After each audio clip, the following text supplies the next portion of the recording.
आवाज की आजादी को लेकर आपका समय, आप लोग शीर्ष नेतृत्व थे इस देश का, मैंने करीब से देखा।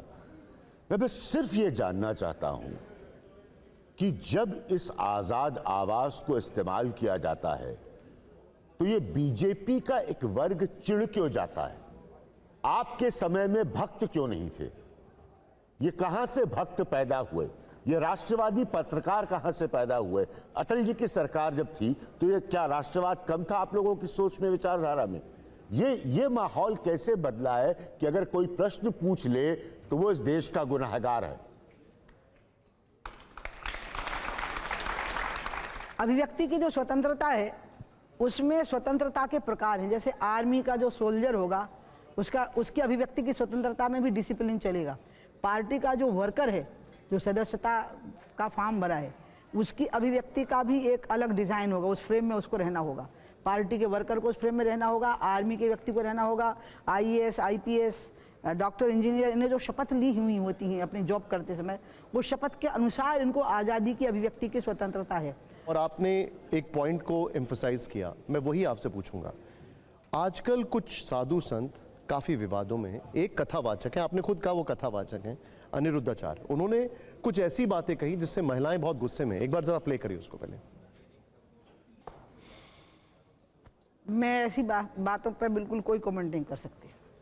मैं इस बातों को इस योग्य नहीं समझती हूँ कि मैं कमेंट करूँ। ठीक ठीक। प्रेमानंद जी महाराज, अगर उनकी बात करें, वो संत हैं, आपने कहा ये कथावाचक हैं, वो संत हैं, उन्होंने क्या कहा वो सुनिए जरा।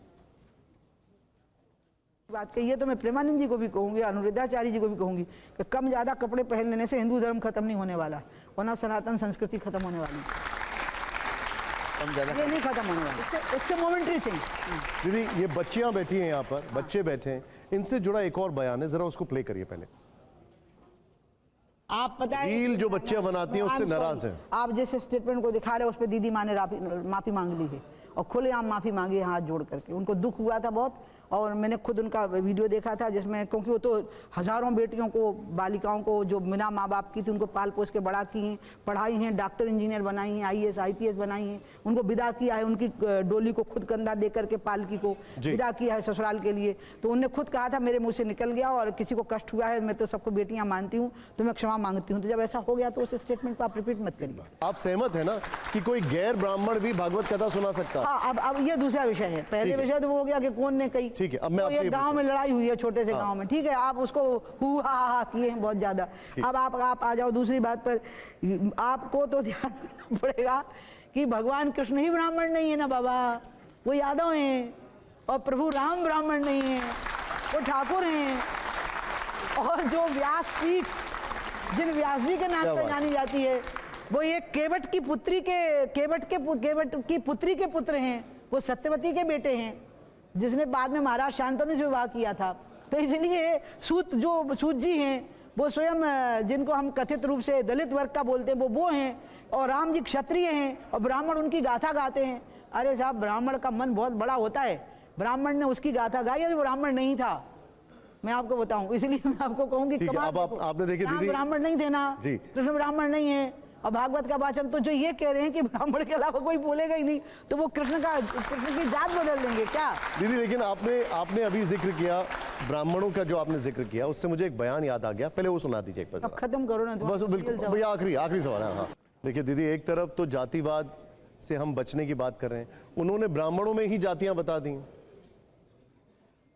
जब उस पर आप जाओगे ना इस सामाजिक संदर्भों में, तो इसमें जो कुल हैं, गोत्र हैं, फिर तो जो इतने ज़्यादा हैं कि जो रामभद्राचार्य जी हैं ना, वो इसके विशेषज्ञ हैं, तो वो विशेषज्ञता के कारण बोल रहे हैं, लेकिन वो मुझे बहुत प्यार करते हैं, मैं ब्राह्मण नहीं हूँ। ऐसा वर्गीकरण होना चाहिए। आपको बता रही हूँ, आप पहले इसको समझिए, वो मेरा बहुत सम्मान करते हैं, ठीक है, जबकि मैं ब्राह्मण नहीं हूँ और मैं उनकी बेटी हूँ।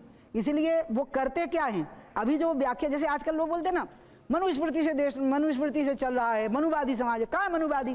अम्बेडकर ने संविधान बनाया है, संविधान पर देश चल रहा है, मनु का नाम तो कहीं किताबों में लिखा हुआ है। इसलिए एक बातें हैं जो वो जो चर्चा कर रहे हैं ना, वो किसी के सवाल के जवाब में डेप्थ में जा रहे हैं। नहीं तो मैं तो ब्राह्मण नहीं हूँ और वो तो मुझे बेटी कहते हैं अपनी। ये सामाजिक सूत्र था। ठीक है, आइए जरा, अब जरा हमारे राउंड पर आइए। ये शो का आखिरी राउंड है। हमारा पहला सवाल प्ले करिए जरा। पहला सवाल हमारा यहां पर रैपिड फायर राउंड का ये देखिए, पूरे देश में शराबबंदी होनी चाहिए, यस या नो? मैं कहूंगी पूरे देश के लोग शराब ना पिएं, इस प्रकार की स्थिति देश में सामाजिक जागरण के द्वारा बनानी चाहिए। ठीक है, अगला सवाल प्ले करिए जरा। अगला सवाल हमारा यह है कि आतंकवाद का धर्म होता है, यस या नो? नहीं, आतंकवाद का धर्म नहीं होता है, लेकिन धर्म के नाम पर लोग आतंक करते हैं, वो उनकी जघन्यतम सजा होनी चाहिए। आइए प्ले करिए जरा अगला सवाल। संविधान से अकबर और टीपू सुल्तान के चित्र हटने चाहिए। संविधान में कहां अकबर और टीपू सुल्तान? संविधान में चित्र हैं, चित्र बने हुए हैं उनके। अब मुझे इसके बारे में जानकारी नहीं है तो मैं इसका उत्तर नहीं दे पाऊंगा। ठीक है, संविधान में कहां बने मुझे देखने दीजिए संविधान। ठीक है, आइए अगला सवाल प्ले करिए। आरक्षण की सीमा 50% से ज्यादा होनी चाहिए। आरक्षण एक ऐसा विषय है कि यह एक ऐसा सिद्धांत है, ये विषम समाज में समानता का सिद्धांत लागू नहीं होता, और इसलिए विषमता युक्त समाज में विशेष अवसर का सिद्धांत है, उसका नाम आरक्षण है।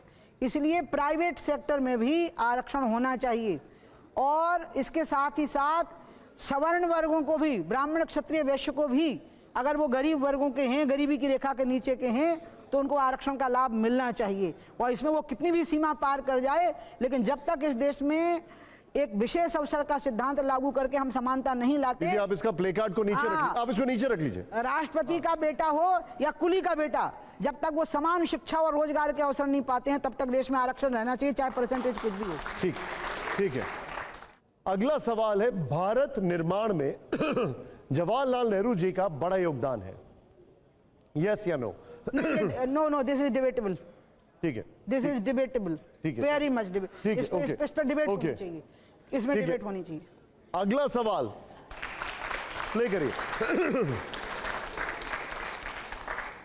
राम मंदिर निर्माण में राजीव गांधी जी का भी योगदान है।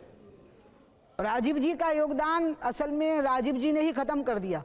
जब शाहबानों का प्रकरण आया, तो शाहबानों के मामले में जब गुजारा भत्ते की बात आई, तो सुप्रीम कोर्ट ने फैसला दिया शाहबानों के पक्ष में, लेकिन संविधान में संशोधन करके उसको खत्म कर दिया गया। इसके साथ राजीव गांधी जी का ऐसे विषयों में योगदान खुद ही उनने खत्म कर दिया था, कैसी गलतियां कर करके। ठीक, हमारा सवाल है, नाथूराम गोडसे देशभक्त था, यस या नो?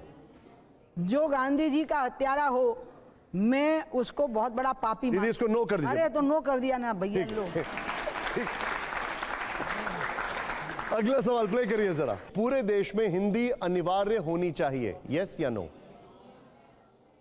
आप लोग को अपनी ओपिनियन देने का पूरा अधिकार है। हमारे देश की जो मूल भाषा है, जिस पर किसी को कोई आपत्ति नहीं है, वो है संस्कृत।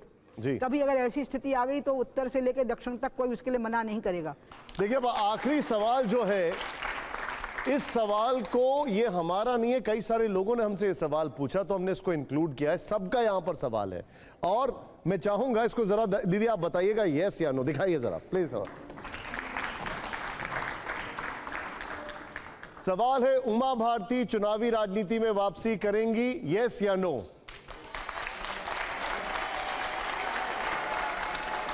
दीदी प्ले कार्ड अभी आप दिखा सकती हैं। ये तो आप वो सवाल कर रहे हो जिसका वजूद ही नहीं। मैं राजनीति से गई ही नहीं, मैं तो हूं तो राजनीति में। दीदी बहुत बहुत शुक्रिया, जोरदार तालियां हो, आपने समय निकाला। बहुत बहुत आभार दीदी, प्रणाम, आप बहुत बहुत आभार, धन्यवाद।